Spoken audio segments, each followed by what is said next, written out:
नोएडा में मेरा जन्म एक लोअर मिडिल क्लास फैमिली में हुआ था। मेरे पिताजी डिफेंस सर्विसेज के अंदर थे। फिटनेस उनका साथ नहीं देती थी। वक्त से पहले कंपलसरी रिटायरमेंट उन्होंने लिया। जब उन्होंने रिटायरमेंट लिया तो मेरी एज मात्र 9 साल की थी। 250 रुपए फादर की पेंशन आती थी। माताजी अचार पापड़ चटनी बनाकर घरों घरों में बेचा करती थी। और मेरी छोटी सी क्यूट सी फैमिली थी, माता पिता और आधा दर्जन बच्चे। कुछ लोग हंस रहे हैं तो यार आधा दर्जन छोटी कैसे होगी? पहले तो ये समझाओ, आपको एक एक चीज समझानी पड़ेगी। आधा दर्जन छोटी अभी के हिसाब से नहीं है, लेकिन आज के 50-60 साल पहले छोटी मोटी बात। सबके घरों में इतने बच्चे होते ही। आज के 70 साल पहले किसी भी आदमी से पूछते थे ना, भाई साहब आपके कितने बच्चे, तो कोई माई का लाल नहीं जो बिना गिने जवाब दे। खुद के बच्चे खुद को ही गिनने पड़ते थे, नुन्नू मुन्नू चुन्नू टुन्नू, फिर कहता था 11-12 होंगे, फिर कंफ्यूजन 11 है कि 12 खुद के बच्चे। तो ये उस जमाने की बात है।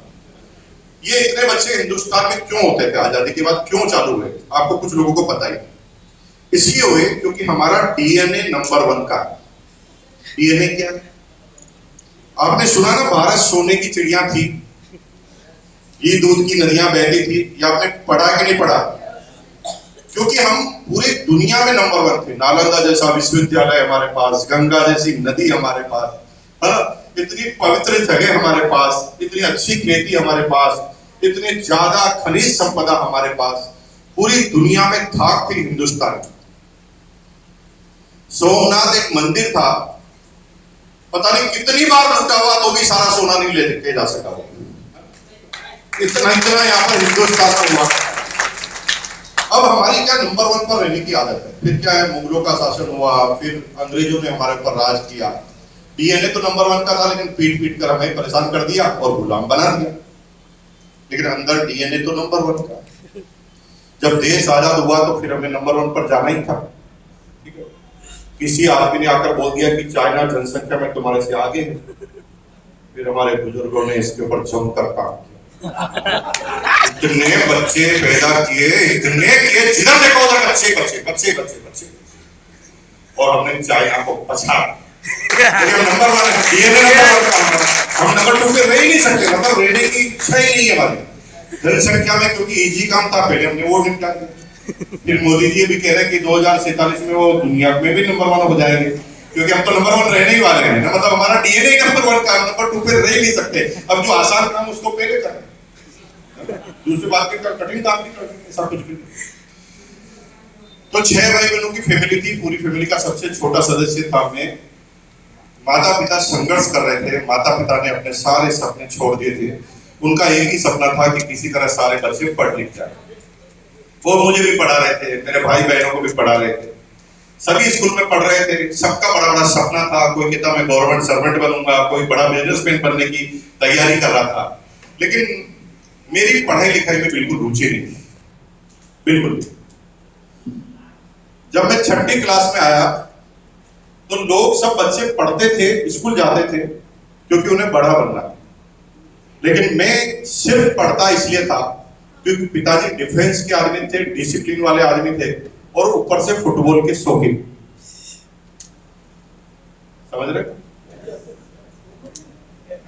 समझ गए ना अपनी बात? वो फुटबॉल के शौकीन थे, बात बात पर मारते थे। तो स्कूल में जाना कंपल्सन था। मैं भी स्कूल जाता था। लेकिन 6ठी क्लास में सारे बच्चे गिल्ली डंडा क्रिकेट के बारे में सोचते थे। मैं 6ठी क्लास में पैसों के बारे में सोचता था। 6ठी क्लास में एक ज्ञान मेरे अंदर आ गया कि पैसे के बिना कुछ नहीं।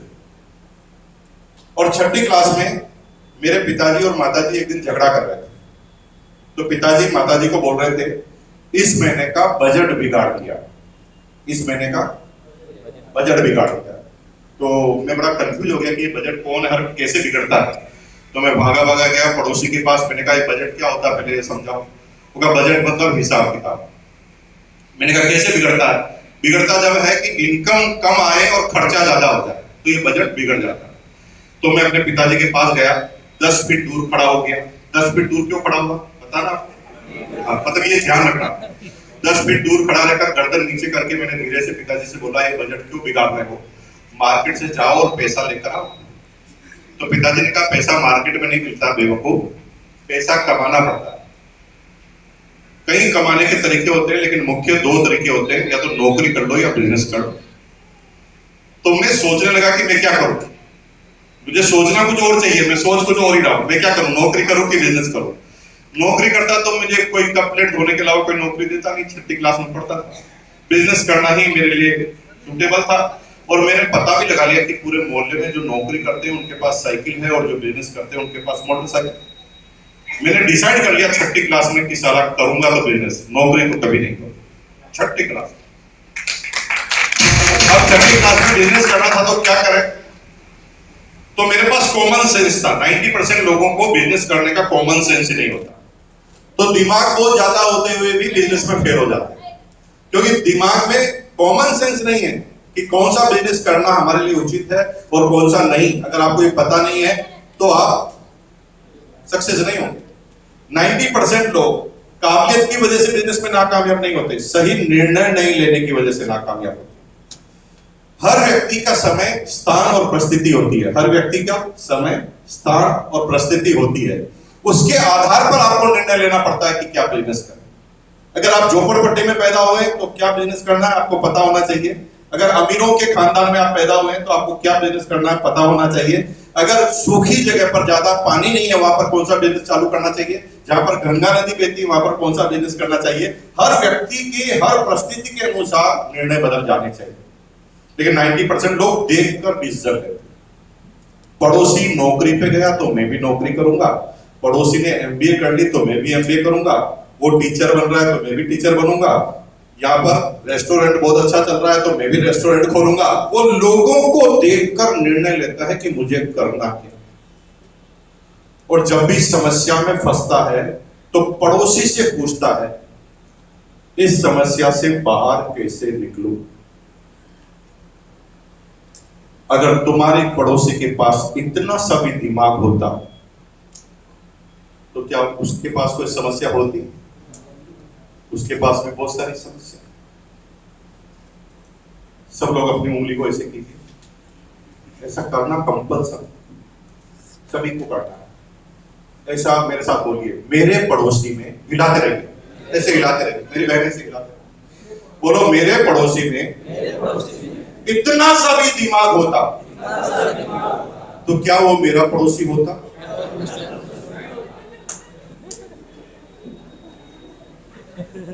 अगर हमारे पड़ोसी में इतना सा भी दिमाग होता तो मुकेश अंबानी का पड़ोसी होता। तुम्हारा क्या खाप होता?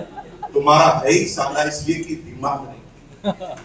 और जो दिमाग नहीं होने की गारंटी लेकर घूम रहा है क्योंकि वो तुम्हारा पड़ोसी है तो गारंटी हो गई। जिसके पास दिमाग नहीं होने की गारंटी है उससे पूछ रहे कि कैसे कामयाब हो जाओ। अरे उसके पास तरीका होता तो वो तुम्हारा पड़ोसी नहीं होता, वो कैसे कामयाब होता। हम गलती करते, पड़ोसी से पूछते। लेकिन 6ठी क्लास में ये कॉमन सेंस मेरे पास था कि बिजनेस क्या करना चाहिए। हमारे जैसे ग्राहक है वैसा बिजनेस होना चाहिए। मेरे ग्राहक कौन थे? 5वीं, 6ठी और 7वीं क्लास के बच्चे, क्योंकि मैं 6ठी में पढ़ता था। तो मेरे को बिजनेस क्या करना चाहिए ये मुझे पता था, क्योंकि सारे बच्चे पतंग उड़ाते थे। तो मैंने सोचा कि पतंग का बिजनेस करना ही ठीक रहेगा, काइट का, क्योंकि सारे बच्चे वही करते थे, 5वीं, 6ठी, 7वीं क्लास के बच्चे। और मैंने पतंग की दुकान लगाने की सोची। अब पतंग की दुकान लगानी है तो पैसे कहां से आएंगे? 3-4 रुपए चाहिए थे उस समय होलसेल पर लाने के लिए, तो पैसे नहीं थे। तो मैं पड़ोसी के पास नहीं गया, ये कॉमन सेंस था कि पड़ोसी मुझे देगा ही नहीं। मैं अपने पिताजी के पास भी नहीं गया, क्योंकि मुझे पता है कि पिताजी अंडर एस्टिमेट करेंगे और कहेंगे तू तो बहुत छोटा बच्चा है। मैं रिश्तेदार के पास भी नहीं गया, क्योंकि सब मुझे मना करने ही वाले थे। मैंने डिसीजन लिया कि इनके पास जाने का कोई फायदा नहीं है, ये हाँ करने भी वाले नहीं है। मुझे कारोबार करना है तो अपना इंतजाम खुद करना पड़ेगा। और मैंने 6ठी क्लास में 1 साल तक टॉफी खाना बंद कर दिया। मुझे 7 दिन में एक बार 5 पैसे मिलते थे, 7 दिन में एक बार 5 पैसे टॉफी खाने के मिलते थे। मैंने टॉफी खाना बंद कर दिया और मैंने ₹1.60 इकट्ठा कर दिया 1 साल। ₹1.60 से बिजनेस हो नहीं सकता था, तो मैं अपने भाई के पास गया, उससे ₹1.60 उधार लिए। प्रश्न है भाई ने इकट्ठे क्यों किए? प्रश्न ये नहीं है कि उसने मुझे दिए या नहीं दिए। मुझे बिजनेस करना था, मेरे भाई को तो कोई बिजनेस ही नहीं करना था, उसे तो इकट्ठे नहीं करने चाहिए। लेकिन जीवन में ना एक चीज का ध्यान रखना, जैसी संगत वैसी रंगत। जैसे लोग तुम्हारे आसपास है ना, वो तुम्हारे दिमाग को डिजाइन करते हैं। जिन लोगों के साथ तुम रहते हो ना, वो तुम्हें समझाते हैं कि तुम्हें क्या करना चाहिए। दिमाग का कामयाबी से दूर दूर तक का लेना देना नहीं। दिमाग तो झोपड़पट्टी में भी पैदा हो जाते हैं, तो भगवान की देन होती है, ईश्वर अल्लाह की देन होती है। दिमाग तो कहीं पर भी हो सकता है, लेकिन कई बार दिमाग बहुत ज्यादा होने के बाद भी उसे माहौल नहीं मिलता। वो झोपड़पट्टी में रहता है, सारे बच्चे चांद पर जाने की बात नहीं कर रहे होते, सारे बच्चे एक ही बात कर रहे होते, बड़े होकर केले का होलसेल कारोबार करेंगे।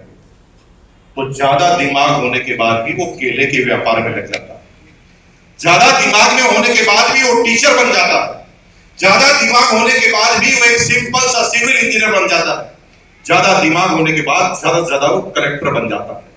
जो कलेक्टर बना है ना, उसमें पूरी दुनिया को बदलने की ताकत है, लेकिन उसके आसपास वाले लोग क्या कहते हैं, कलेक्टर इज द बेस्ट। वो उससे भी ऊपर कर सकता है काम। वो चाहता है कि पूरी दुनिया को अच्छा कर, एक नया आविष्कार कर पूरी दुनिया को बदल सकने की ताकत उसके पास है, लेकिन उसको सारे लोग कहते हैं तेरे अंदर दिमाग ज्यादा, कलेक्टर बेस्ट, कलेक्टर बन जा। कलेक्टर इतने लोग कलेक्टर बनने के लिए कहते हैं कि वो सोचता है कि कलेक्टर से ऊपर पूरी दुनिया में कोई कुछ है ही।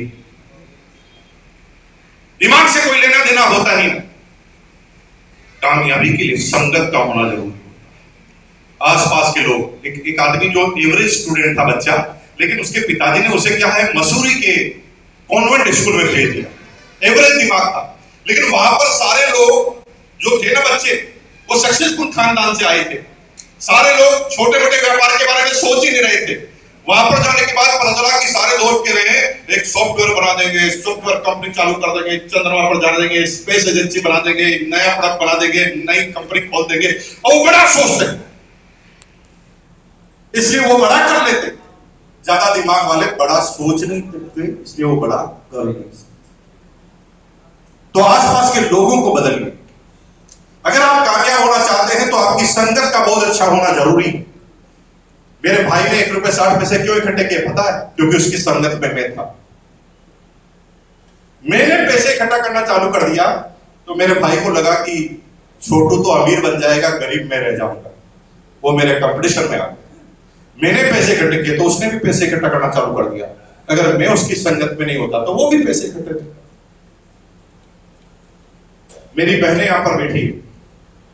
अब मुझे एक बात बताओ कि आपकी कोई सहेली है जो खाने पीने की कला में बहुत निपुण है और आप हमेशा उसके साथ रहती है, तो आप भी नए नए एक्सपेरिमेंट करेंगे कि नहीं करेंगे? घर पर आकर करेंगे, क्योंकि जैसी संगत है वैसे ही तो सीखो।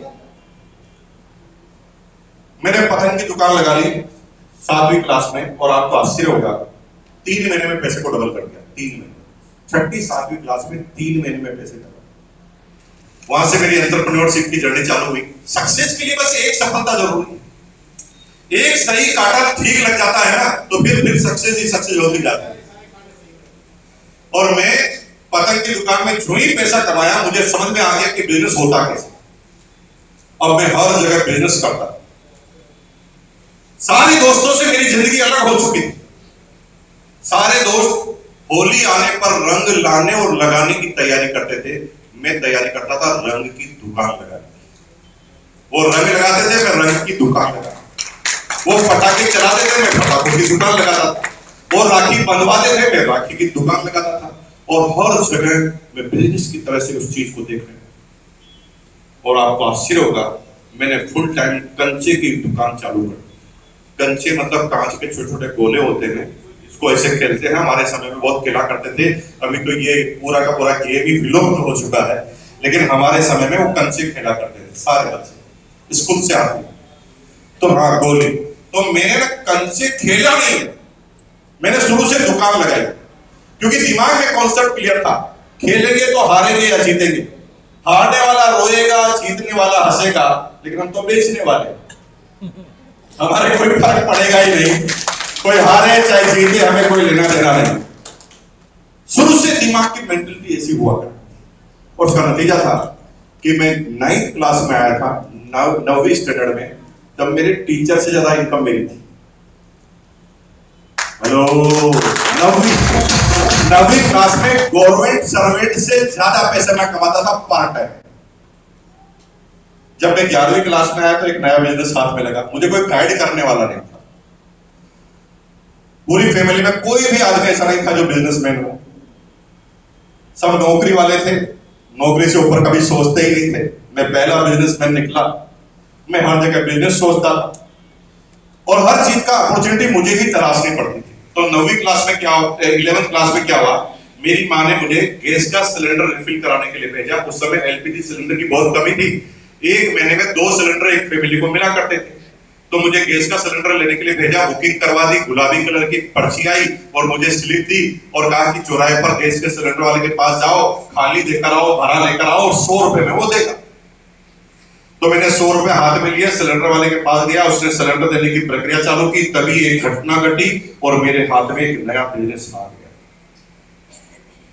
अगर आप बिजनेस नहीं कर पा रहे हैं और अगर आप ये सोच रहे हैं कि कोई तुम्हारी मदद कर देता, तुम्हारे पिताजी अगर अमीर होते, कोई तुम्हारा समय पर सहयोग कर लेता तो तुम भी बड़े बिजनेसमैन होते। दुनिया में अभी तक एक भी बड़ा बिजनेसमैन इस प्रक्रिया से नहीं निकला है जो मैं आपको बताने आया कि उसके पिताजी ने उसका सहयोग कर दिया फिर वो बिजनेस कर। ऐसा दुनिया में कोई भी एक भी फंडामेंटली एंटरप्रेन्योर नहीं निकला है। एंटरप्रेन्योर वही निकले जिसने अपनी जगह खुद बनाई, लोगों ने सहयोग नहीं किया, अपनी जगह खुद बनाई, अपनी परिस्थिति में से बनाई। कोविड आया, उस समय के हालात बताऊं पूरी दुनिया के। कोविड आया था ना तो पूरी दुनिया परेशान थी, लोगों की जॉब जा रही थी, लोगों के बिजनेस सत्यानाश हो रहा था बिजनेस का, लोगों के घर लुट रहे थे, जवान जवान लोग, घर के लोग मर रहे थे। कोविड के दौरान पूरी दुनिया में यह हाहाकार मचा हुआ, सारे लोग रो रहे थे। 80% लोग परेशान थे, लेकिन जो 20% लोग थे ना परेशान तो वो भी थे, लेकिन उन्हें उससे थोड़ा आगे सोचा कि परेशानी है, कोरोना को तो मैं खत्म नहीं कर सकता, तो मैं कोरोना से अपॉर्चुनिटी ढूंढूंगा। और उन्होंने क्या हुआ कि उस कठिन समय से भी अपॉर्चुनिटी को ढूंढना चालू किया। ऐसी कई महिलाएं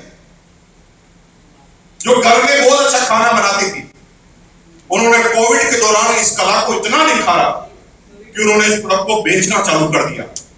आपको आश्चर्य, भागलपुर में एक लेडीज है जाजी अचार, है ना, फेमस कंपनी बना दी और कंपनी का टर्नओवर कितना 200 करोड़। ऐसे एंटरप्रेन्योर चालू हुए पूरी दुनिया में, सबसे ज्यादा नए एंटरप्रेन्योर, नए स्टार्टअप हिंदुस्तान में चालू हुए। समस्या उनके साथ भी थी, लेकिन उन्होंने समस्या से उठकर काम करना चालू किया। जीवन में आप भी यहाँ पर बैठे हैं, सबके जीवन में कोई ना कोई समस्या चल रही हो, यस और नो? मैक्सिमम लोगों के जीवन में इकोनॉमिकली समस्या चल रही होगी और तुम इसका घीस खाओगे तो समस्या खत्म नहीं हो जाए। तुम्हें जो परिस्थिति है उसमें से बिजनेस निकालना पड़ेगा। और मेरी परिस्थिति थी कि मुझे माँ ने गैस का सिलेंडर लेने के लिए भेजा। मैं गैस का सिलेंडर लेने गया, 100 रुपया दिया, तो उसने मुझे सिलेंडर देने की प्रक्रिया चालू की। तभी एक घटना घटी, घटना घटते ही बिजनेस मेरे हाथ में आ गया। घटना थी, एक आदमी आया, उसने कहा मेरा नंबर तो नहीं आया लेकिन सिलेंडर चाहिए क्योंकि मेरी बहन की शादी है। तो सिलेंडर वाले ने कहा बहन की शादी है तो 100 रुपए का सिलेंडर 200 रुपए में मिलेगा, 100 रुपए ब्लैक का लगेगा। तभी मैंने डिसाइड कर लिया साला बिजनेस तो सिलेंडर का ही करूं। हेलो, कोई समझाने वाला तो था नहीं। मैंने कहा ये अच्छा बिजनेस है, 100 रुपए का सीधा 200, बिजनेस तो ऐसा ही करना चाहिए। तो मैंने ठान लिया कि मैं सिलेंडर का बिजनेस करूंगा। अगर ये सिलेंडर के बिजनेस के लिए मैं अपने पड़ोसी के पास गया होता और पूछा होता कि ये सिलेंडर कहाँ मिलेंगे, तो मेरा पड़ोसी कहता गधे के बच्चे, उल्लू के पट्टे, बेवकूफ, सिलेंडर ऐसा नहीं मिलता, एजेंसी लेनी पड़ती है, 1 करोड़ रुपए का खर्चा आता है, फिर चेक और चेक अलग चाहिए, पूरी सिटी में एक होता है, तेरा बाप को भी नहीं मिलेगी। अगर मैं पड़ोसी से पूछता तो ठीक ये कहीं मिलता है। हेलो, समझ रहे मेरी बात? लेकिन हमने पड़ोसी से पूछा ही नहीं, हम अपने सबसे परम मित्र के पास गए। हमारा सबसे परम मित्र था हमारा अपना दिमाग। ये दिमाग अपना परम मित्र क्यों होता है? क्योंकि हमारा दिमाग किसी और का हो ही नहीं सकता, और ये हमारा ही क्यों रहता है? क्योंकि इस दिमाग का कोई दिमाग ही नहीं होता, ये हमारे पास ही रहता है ना। ये परम मित्र है, इससे जो पूछोगे वही उत्तर देगा। अगर दिवालिया हो गए, भागने की सलाह मांगोगे, अगर दिवालिया हो गया, बचने की सलाह मांगोगे तो ये भागने की सलाह दे देगा। दिवालिया होने के बाद फिर जीने की सलाह मांगोगे तो ये फिर जीने की सलाह देगा, क्योंकि इस दिमाग का कोई दिमाग नहीं कि ये सोच कर बताए, ये वही करता है जो तुम बताते हो, जो तुम बोलते हो। मैं अपने दिमाग के पास गया और दिमाग से पूछा, ये एजेंसी कहां मिलेगी, इसके सिलेंडर कहां मिलेंगे? तो दिमाग ने पहली बार में जवाब दिया, पागल, बेवकूफ, उल्लू के पट्टे, ये नहीं मिलती, सिर्फ पड़ोसी एजेंसी। दिमाग भी पहली बार ऐसी सलाह देता है, लेकिन दिमाग पर थोड़ा जोर डाल। मैंने दिमाग से कहा, अरे मेरा भाई नहीं है तू यार, प्लीज कोई तो तरीका होगा यार, एक तरीका तो बता दे यार प्लीज। ऐसे 3 बार हाथ पे। तो इसने कहा फिर एक तरीका बताता हूं। कहा बता। उसने कहा एक तरीका ये है, एक फैमिली को महीने में 2 सिलेंडर मिलते हैं, 50-60% के तो दोनों इस्तेमाल हो जाते हैं। लेकिन कुछ फैमिली तो ऐसी है ना जो छोटी है वर्मा जी, जिनके परिवार में 2 ही आदमी है, पति और पत्नी, मिलते तो 2 हैं लेकिन इस्तेमाल होता है एक बच जाता है। तुझे फैमिली को आइडेंटिफाई करना पड़ेगा। और मैंने पूरे मोहल्ले का सर्वे कर लिया कृष्णा जी, पूरे मोहल्ले का पता लगा लिया कि छोटी फैमिली कौन सी है, बड़ी फैमिली कौन सी है, और मैंने उनसे संपर्क करना चालू किया।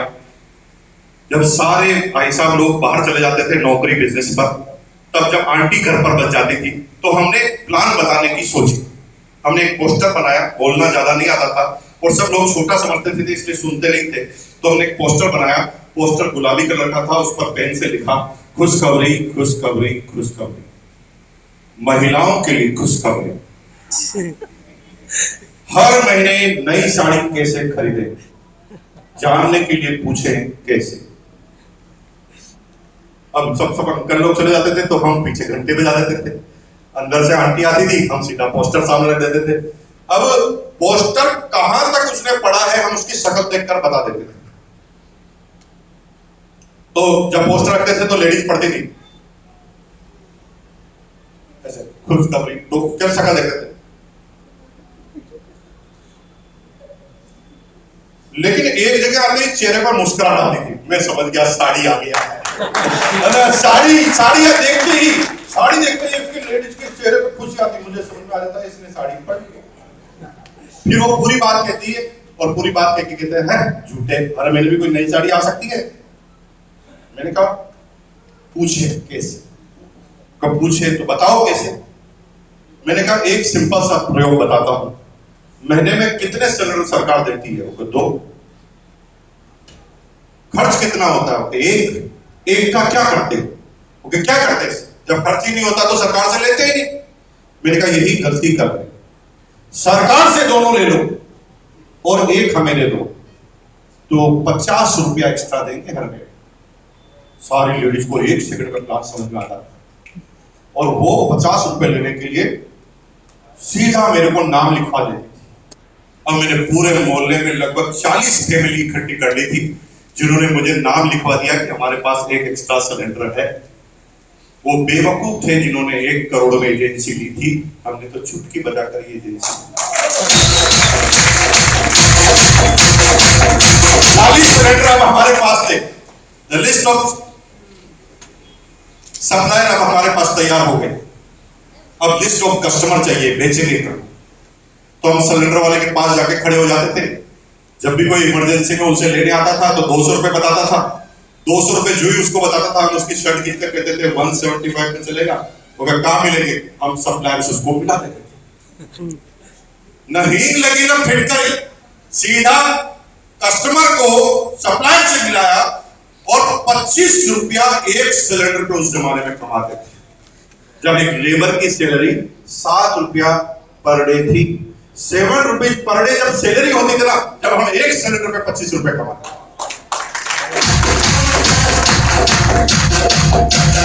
शानदार काम हो गया। मैं 11th स्टैंडर्ड में टीवीएस चैंप मोपेड मेंटेन करता था और मेरे स्कूल के जो प्रिंसिपल थे ना, जिनका एज 57 ईयर का था, उनके पास लूना होती थी और दोनों ही स्कूल में एक साथ घुसा करते थे, एक टीवीएस चैंप मोपेड पर और एक लूना। उस प्रिंसिपल से ज्यादा हमारी मतलब। लेकिन जैसे जैसे क्लासें आगे बढ़ रही थी, पास होना मुश्किल हो रहा था क्योंकि पढ़ाई लिखाई में तो रुचि थी। और पास होना हमारे लिए जरूरी था, क्योंकि पिताजी फुटबॉल के शौकीन थे। फेल हो गए तो परेशान कर देंगे। पढ़ना जरूरी था, पास होना जरूरी था, तो अभी कठिन हो गया था और बड़े बड़े एग्जाम हो रहे थे, वहां पर पढ़ना लिखने के बिना काम चलेगा नहीं। अब तक तो हम एडजस्टमेंट से काम चला रहे। जब हमें लगा कि पास होना बहुत ही जरूरी है, तो हमने दिमाग से पूछा और दिमाग ने हमें एक राय दी, पास होना है तो क्या करना पड़ेगा। तभी से हमने दिमाग की बात मानकर स्कूल के जितने भी गुंडे मवाली बदमाश थे, जो 3-3 साल से फेल हो रहे थे, उनसे दोस्ती करना चालू कर दी। सबने हमारे से दोस्ती इसलिए की क्योंकि उनके खाने पीने का इंतजाम हमने चालू कर दिया।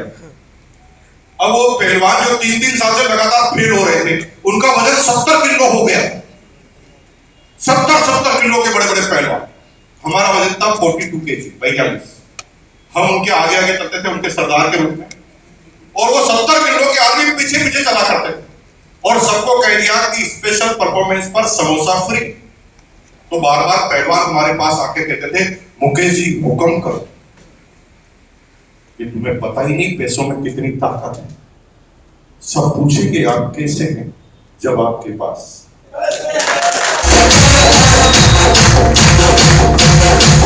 अब जोरदार काम चालू हो।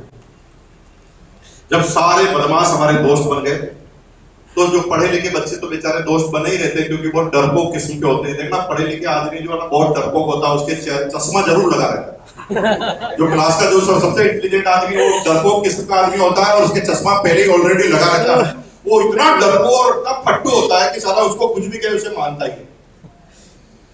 तो एक दिन हमने एक मीटिंग रखी बर्थडे पार्टी के बहाने से। बर्थडे हम अपना कभी भी मना लेते हैं, आज भी। तो हमारा कोई बर्थडे है ही नहीं।